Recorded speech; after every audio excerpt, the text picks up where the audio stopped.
नमस्कार, मैं आपकी दोस्त अंजलि। दोस्तों, वीडियो पसंद है तो लाइक एंड शेयर ज़रूर करिएगा और कमेंट में हमें बताइएगा कि मेरा वीडियो आप लोग को कैसा लग रहा है। आज का टॉपिक है कि दशरथ जी का निधन। तो चलिए मैं वीडियो को शुरू करती हूँ। सुमंत्र के वचन सुनते ही राजा पृथ्वी पर गिर पड़े। उनके हृदय में भयानक जलन होने लगी। वे तड़पने लगे। उनका मन भीषण मोह से व्याकुल हो गया, मानो मछली को मांजा व्याप्त गया हो, पहली वर्षा का जल लग गया हो। सब रानियां विलाप करके रो रही है। उस महान विपत्ति का कैसे वर्णन किया जाए।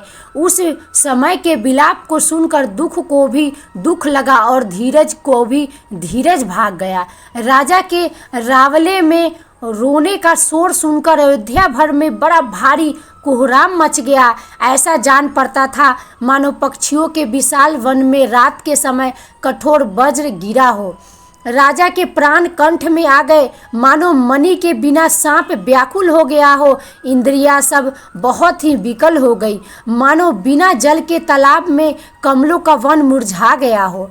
कौशल्या जी ने राजा को बहुत दुखी देखकर अपने हृदय में जान लिया कि अब सूर्य कुल का सूर्य अस्त हो चला। तब श्री रामचंद्र जी की माता कौशल्या हृदय में धीरज धरकर समय के अनुकूल वचन बोली, हे नाथ, आप मन में समझकर विचार कीजिए कि श्री रामचंद्र जी का वियोग अपार समुद्र है।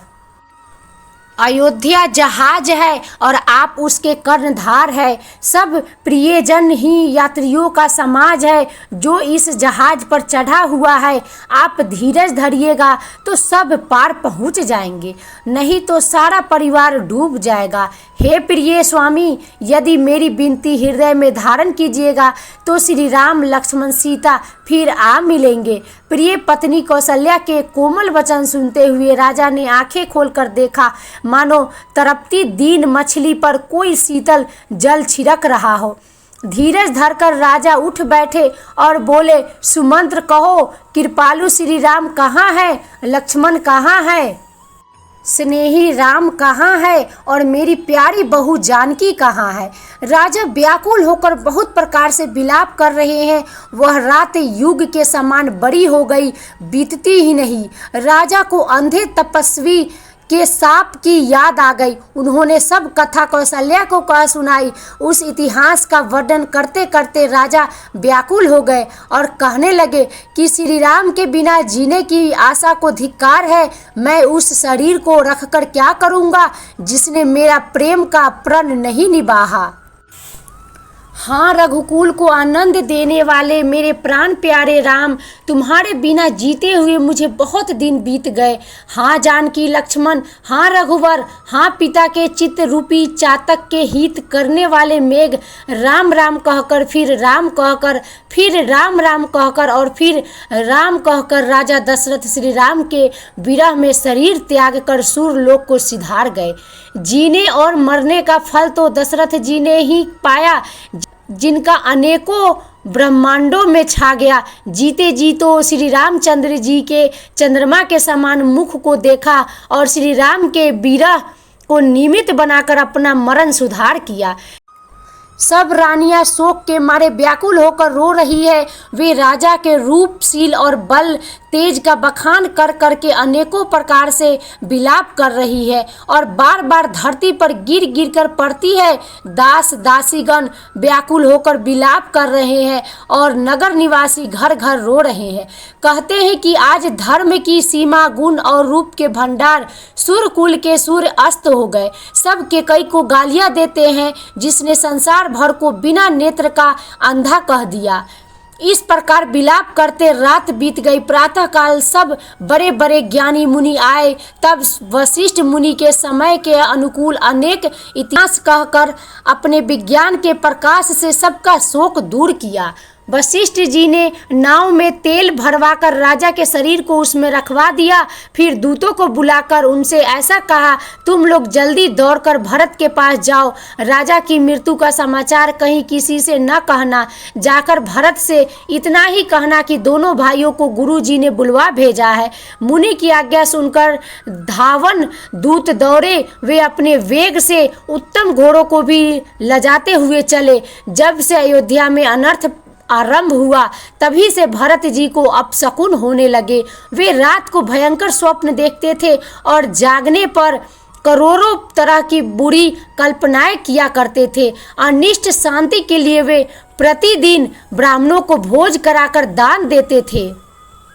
अनेकों विधियों से रुद्राभिषेक करते थे। महादेव जी को हृदय में मनाकर उनसे माता पिता, कुटुंबी और भाइयों का कुशल क्षेम मांगते थे।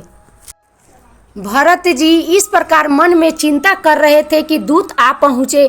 गुरु जी की आज्ञा कानों से सुनते ही वे गणेश जी को मनाकर चल पड़े। हवा के समान वेग वाले घोड़ों को हाँकते हुए वे विकट नदी, पहाड़ तथा जंगलों को लांघते हुए चले। उनके हृदय में बड़ा सोच था, कुछ सुहाता न था। मन में ऐसा सोचते थे कि उड़कर पहुँच जाऊँ। एक एक निमेष वर्ष के समान बीत रहा था। इस प्रकार भरत जी नगर के निकट पहुँचे। नगर में प्रवेश करते समय अपशकुन होने लगे।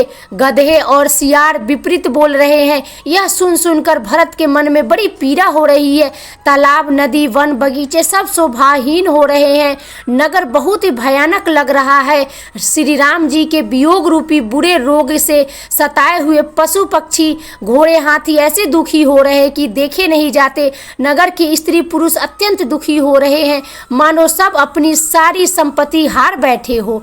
नगर के लोग मिलते हैं पर कुछ नहीं कहते, गौ से चुपके से जोहार करके चले जाते हैं। भरत जी भी किसी से कुशल नहीं पूछ सकते क्योंकि उनके मन में भय और विषाद छा रहा है। बाजार और रास्ते देखे नहीं जाते, मानो नगर में दसों दिशाओं में दावागिरी लगी है। पुत्र को आते देखकर सूर्य कुल रूपी कमल के लिए दुखी देखा, मानो कमलों के वन को पाला मार गया हो। एक के कई ही इस तरह हर्षित दिखती है, मानो भीलनी जंगल में आग लगाकर आनंद में भर रही हो। पुत्र को सोचवश और मनवाड़े और बहुत उदास देखकर वह पूछने लगी, हमारे नैहर में कुशल तो है? भरत जी ने सब कुशल कह सुनाई। फिर अपने कुल की कुशल क्षेम पूछी। भरत जी ने कहा, कहो पिताजी कहाँ है? मेरी सब माताएं कहाँ है? सीता जी और मेरे प्यारे भाई राम लक्ष्मण कहाँ है? वीडियो पसंद आए तो लाइक एंड शेयर जरूर करिएगा और कमेंट में हमें ज़रूर बताइएगा कि मेरा वीडियो आप लोग को कैसा लग रहा है। अगर वीडियो में कोई भी गलती हो जाए तो प्लीज़ मुझे क्षमा कर दीजिएगा। और आगे के वीडियो में क्या हुआ जानने के लिए मेरे चैनल को ज़रूर सब्सक्राइब करें। तब तक के लिए खुश रहिए और खुशियाँ बांटते रहिए। जय श्री राम, जय श्री राम, जय श्री राम।